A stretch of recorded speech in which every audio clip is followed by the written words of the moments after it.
drove him up here? Somebody drive him up here? Yes, someone did. He's right over there. Raise your hand. Mike, he wants to know who drove me. Thanks, Mike, for doing that, I think. Yeah, exactly. Let me hear the questions. Great to see everybody. Fired up for the fourth season here.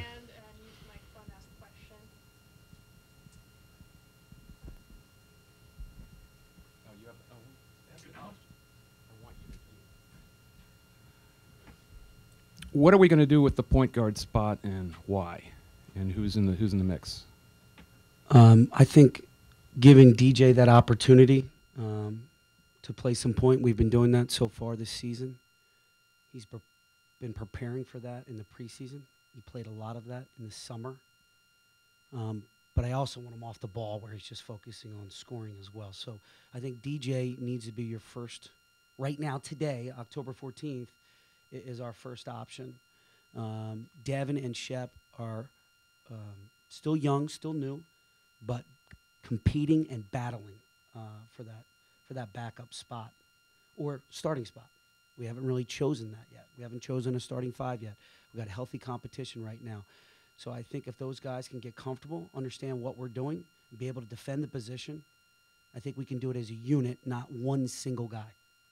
Now, in a perfect world, I know you coaches didn't but in a perfect world, would you rather have DJ off the ball so he can score more often if you had a sophomore or junior? What I would say, David, is whatever's going to make our team the most successful. If it's him on the ball or him off the ball, because he's very efficient. Very efficient. You can see his numbers from last year. Very efficient, and he does a great job of reading ball screens. So whatever's going to make us the best team we can be. Well, I guess the question is, what do you think is going to make you the best right now? October 14th, Yeah. he's playing the point. Pat, to follow up on that, then if he's playing a lot of point, what do you do at 2? Who fits in? Who are some of the people who would fit in that spot?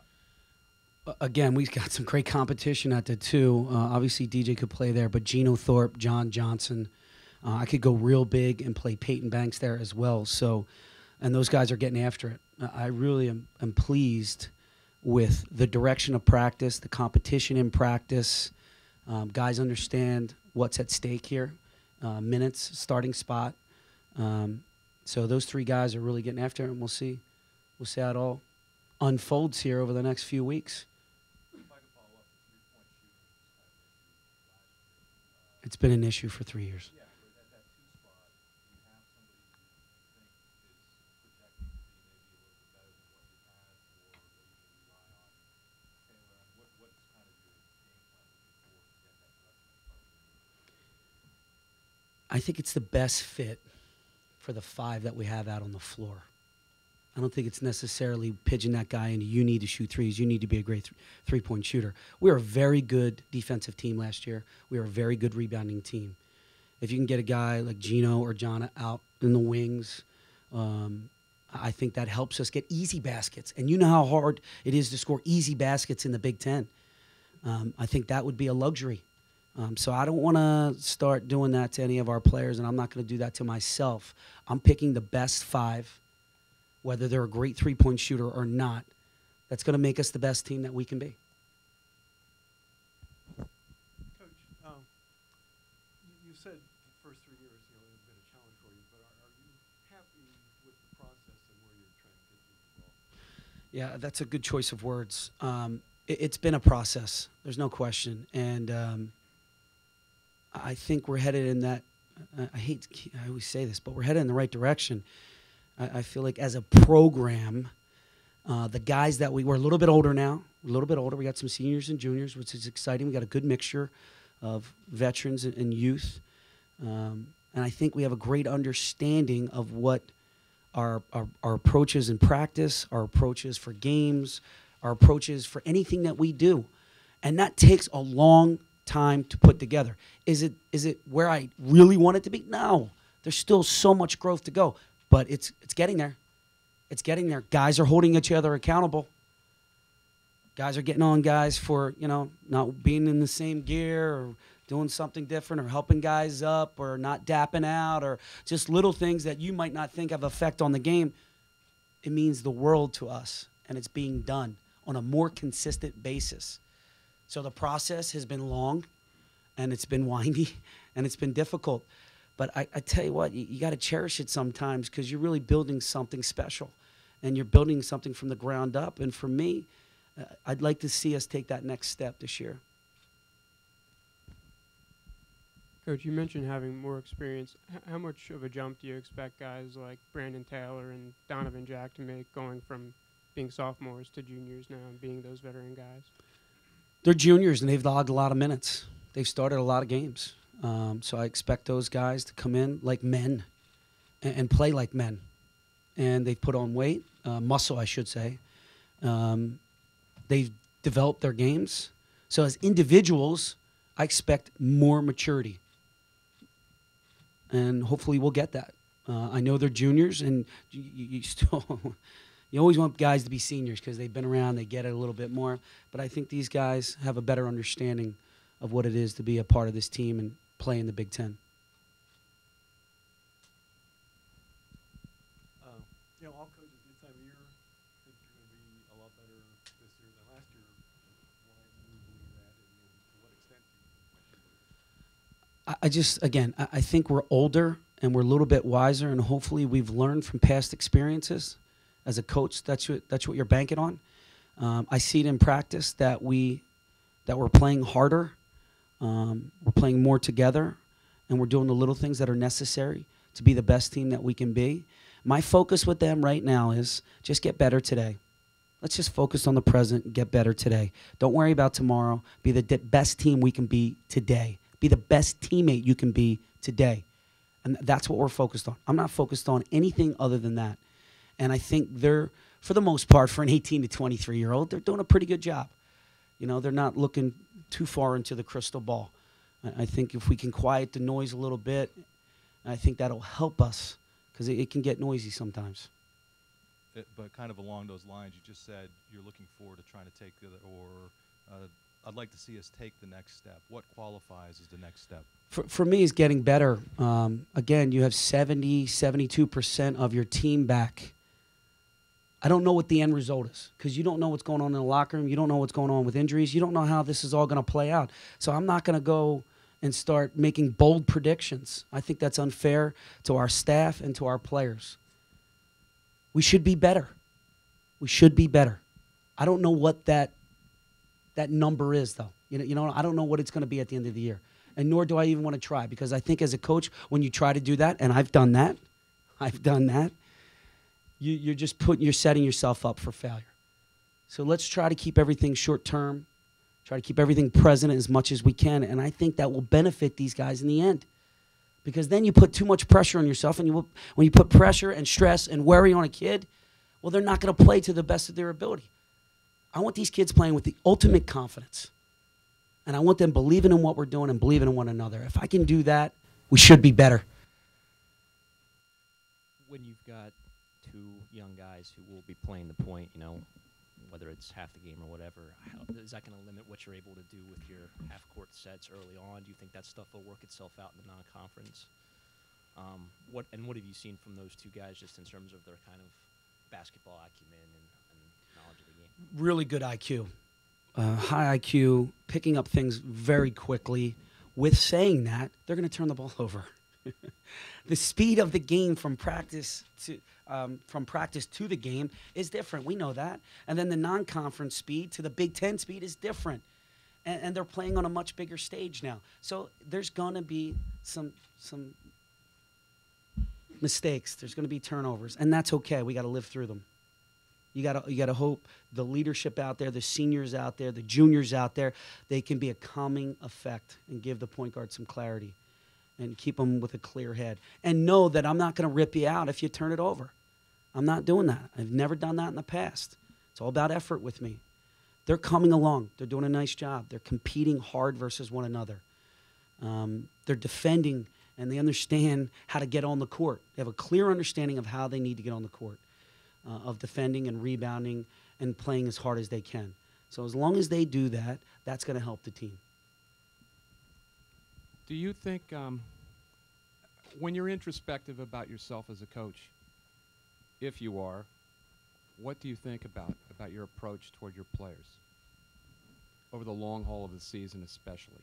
You're known as kind of a demanding guy, so you know where I'm going there. Yeah, there's no doubt. I'm demanding. I'm intense, but also you pick and choose your spots.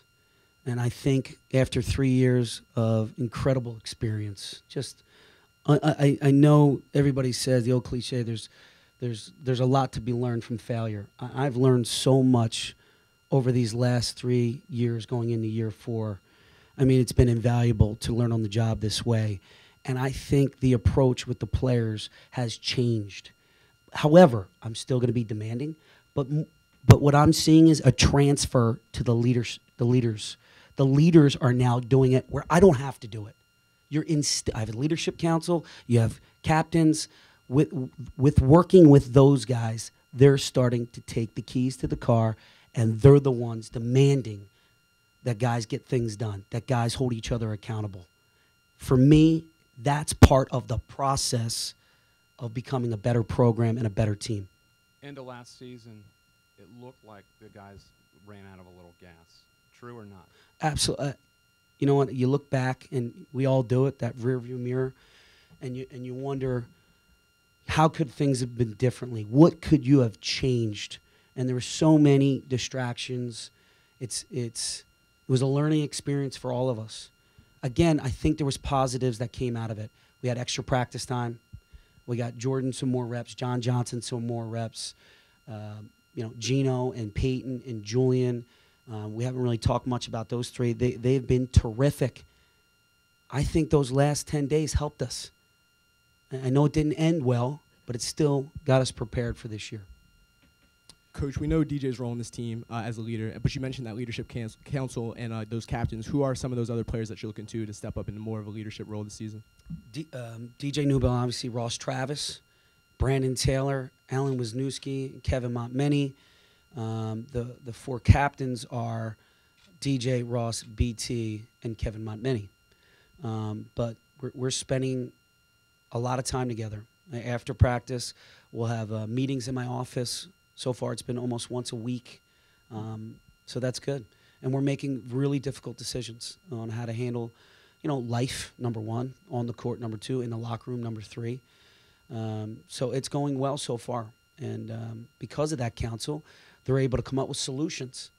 I may have wanted to do it differently in year 1. But now they're saying, hey, Coach, instead of doing it this way, why don't we try it this way? You're empowering them. I think that's the way we develop leadership. That's the way we develop great leaders. And I think that's going to help us, especially on the road in the Big Ten. Give it, for instance. That's interesting. Yeah, I can. And it's real simple. Brandon Taylor's in charge of the locker room, the players' lounge, and the bathroom. It must be spotless. Kevin Montmany's in charge of the Gatorade box, the refrigerator. It must be filled. Alan Wisniewski's in charge of weights. They must weigh in every single day. They're just 3, just off the top of my head, that I'm empowering them to do. And if it's not done, there could be some consequences. A little extra running, a little extra push-ups during practice time. But I think right now, they're enjoying developing as leaders. Kind of going off of what Dave said, talking about you as a coach, it seems like these guys, and it's kind of a little thing, they're still on social media even though you started practice, which was not how things had been in the past. What have you learned maybe about the compromised position with the team that you've had here for several years? Maybe you don't have to. And it's a good observation, and you're right. I usually, as soon as practice starts, I say goodbye to social media. But I've met with the leadership council, and this is where I'm growing as a coach. It's as silly as that sounds. Obviously, social media is very important these days for young kids. Look, I'm on it too. We came up with a different plan this year, a different plan starting November 1st. And we'll see how it goes. And they came up with the solutions, and I talked to my staff, I talked to the council, and we said, all right, let's give it a try. You're on it for a reason. Yeah. Have a reason. But do you get it? Because I don't get it. I'm too old to get it. Why it's so important to them? I mean, be honest. Man, we could sit here for hours and talk about this one. I do get it. It's part of the generation. It's how they communicate. Well, I know that, but do you get why? I guess it's not important that you know why. I think it's, look, we all want to be stars, I guess, and being especially high school kids. Let's talk about recruiting, right? These high school kids who are 8th grade all the way up are on Twitter. That is totally mind blowing to me, and the fact that they are, tweeting about themselves constantly, it is brutal, right? It's brutal. And I'm just like Coach Herb on the Penn State team. Like, there's been kids that we've seen on Twitter that we stopped recruiting. Why? Just because some of the stuff they put out there. What? I can't say that on the microphone here. If you know, cursing and rap lyrics and sexual So I cleaned it up. But that's not a kid who I feel fits the Penn State way. And so, as long as we continue to educate, which I've done, and continue to communicate with them about social media, we're doing the best job we can. So we came up with a different solution for a really long answer. That was a good answer, though. Appreciate it. And kind of going off of that, you went through a lot last year that we didn't know about until after the season was over. How do you feel, maybe not having that out of the way, but maybe having some time to digest everything and come back? Yeah, you know what? We're doing some new things as a staff. I was definitely distracted. I lost my brother at the end of the year last year, and it just definitely plays with your mind a little bit. And you got to learn from that experience on how to, unfortunately, how to block it out. But it was very tough. This year, we're doing some yoga as a staff. We go to PYP right down the street, do a complete 10 to 12 guys on our staff. We do yoga together. And it brings us a little bit closer together, and it clears our minds a little bit. But I think when a staff works out together and prepares together, I think we're going to be great coaches together. And that's one thing we're trying to get together earlier in the day with, again, I keep saying less distractions. I want us to be the best coaches on the floor. So put the phone down 30 minutes prior to practice, and let's go practice with a clear head and know the mission. And that's just a few of the things that I've learned from the spring from last year. You mentioned some of the give and take, that you've had with this group and just, your growth, the fact that they're older. Is there something beyond that about this group that you've let them have this extra maybe ownership kind of the program a little bit more than maybe more in the past? Probably what I didn't finish with Ben's question was they've developed trust with me and my staff. They've earned the right. And I say that all the time. You earn the right. You earn the right in practice. You earn the right in the classroom. You make good decisions. You make good decisions socially. You've earned the right. And they've earned the right, especially the 5 guys that are on the council. They've earned it. They're ambassadors of our program. They represent this program at the highest level. And I'm proud to have them represent this program. I think the trust factor is enormous, and it's definitely there.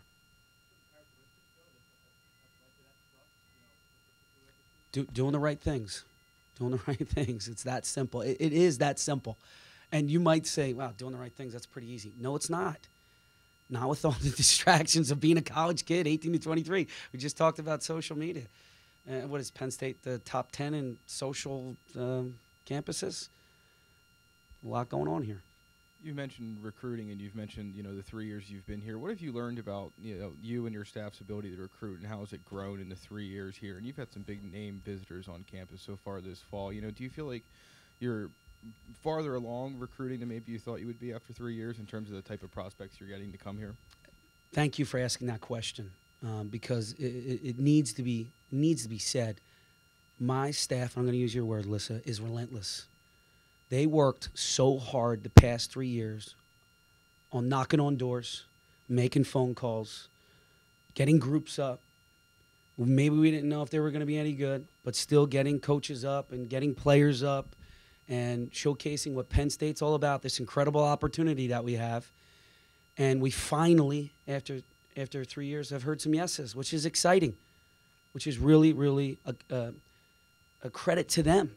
It's a credit to them, to Keith and Brian and Dwayne and the rest of the staff. I mean, they're doing a heck of a job. And we got 29 days to go here. 28 days to go here till signing period. it could be a really incredible week for us that week. Looking down your roster a little bit, where does one of the freshmen, Isaiah Washington, fit in, and what are you looking for out of him? Isaiah Washington has one of the highest IQs on the team, and he is a sponge. He's been in my office frequently, continues to ask questions, doesn't think he knows it all, which is a little bit different, wants to get better, wants to be coached, wants to learn, really stroking the ball very well. Scrimmage knocked down some threes for us. Yesterday knocked down some threes for us. The thing that he's long and rangy. He blocks jump shots at like already out of the hand. He could probably, I'm not going to ask him to do this, but he might be able to touch the top of the backboard. That's how high he jumps. He's freakishly athletic. I'm going to give him every opportunity because he's working so hard. And he's got a ways to go. You know, he's a freshman, and so is Shep. They got to put on some muscle, but they're competing. They're competing, and they're getting after the veterans. They're not taking a backseat to anybody, and that's refreshing to see. It appears you have more guys to work with who can play. Does that give you more options or more headaches? And how do you want to have more guys in the rotation or the same? What would you rather have in a best case? Could you play 10 guys, or would you want to? I'm not opposed to it. But I'd like to find – we got in a pretty good rhythm there in some of the non-conference games, and then things happen, and injuries occur, and things happen. I'd like to get into a great rotation where you could go 10 deep, because you know what that does for us? It takes less pressure off DJ Newbill. My greatest thing about Tim Frazier was I played him 40 minutes. You know, by the time we were coming down the end, he was running out of gas. You know, and I don't think that's fair to these guys. And Ross Travis, Brandon Taylor, Donovan Jack. We need to play Jordan Dickerson. We need to play them, 28 to 33 minutes. And I think you're fresher as you go along, especially when you head into the Big Ten. If we can do a better job of managing minutes and not, when you rely on Tim like we did, and now you're trying to fight that with DJ because he's such a constant and he's so reliable and very efficient that you want him out there for 40 minutes. But I think we're starting to earn with me and some of the guys that are going to be on the second unit, not that we've picked one yet, but we're starting to earn the trust where I believe they'll come in and lift us up. Are you going to have to fight DJ to play 35 or 34? Yeah, there's no question. I take him out of practice now because we have to learn how to play without him on the floor. So I'm taking him out, and he's furious. Furious. He wants to play the whole entire practice. So does Ross Travis. But we have to get other guys reps, and we have to learn how to play without you. Does he want to play point guard all the time? No, he doesn't. DJ Newbill wants to do what's best for this team, whether that's the one or the two. One more question. Ooh, I gotta make it a good one then. It must be a bye week. I've never seen it so crowded. You didn't even ask us how we were doing, which let me tell you. How are you doing? I'm doing great. How about yourself? Great. Terrific. It's a nice relief. It seems like you have all the parts, and they've been here for a while, and you lose these games last year by 5 or fewer points, however many they were. I mean, how much does this season really just come down to, not to put pressure on a single guy, but, Brandon Taylor gets you 4 more points and 3 more rebounds. Ross Travis gets you a few more points, a few more rebounds. I mean, is it almost simpler that way? You're not looking for pieces. You're just looking to improve them. I think it's unfair to put that pressure on those two guys where I think, as David has just mentioned, I think we're a little deeper, and I think we have some talent and some skill where on any given night, Geno Thorpe can get you 16. On any given night, Peyton Banks can get you 16. You guys haven't seen Julian in a while. He's playing at a very high level. Jordan Dickerson playing at a very high level. Those guys could chip in with 8 or 10. Maybe you're not factoring that in. I think that's where that's where the direction of this team has to come in. I'd rather have 4 guys averaging 10 than Newbill just averaging 20. And the next guy at 12, the next guy at 9, and everybody else at 6 or 4. The way we're playing offensively right now, really sharing the ball. So I think it's a collective effort. And, in the years past, you're right. I've said, we needed Jermaine, right? And then you needed Brandon, and then you needed Ross Travis. I think we're at a level now and a talent level that it could be more than that. It could be a different guy every night. And when you do that, you're a pretty good basketball team, because now teams can't really – they'll scout for Newbill, but now they got to worry about some other guys as well coming off the bench. Great to see everybody. Let's have a great year. Thanks.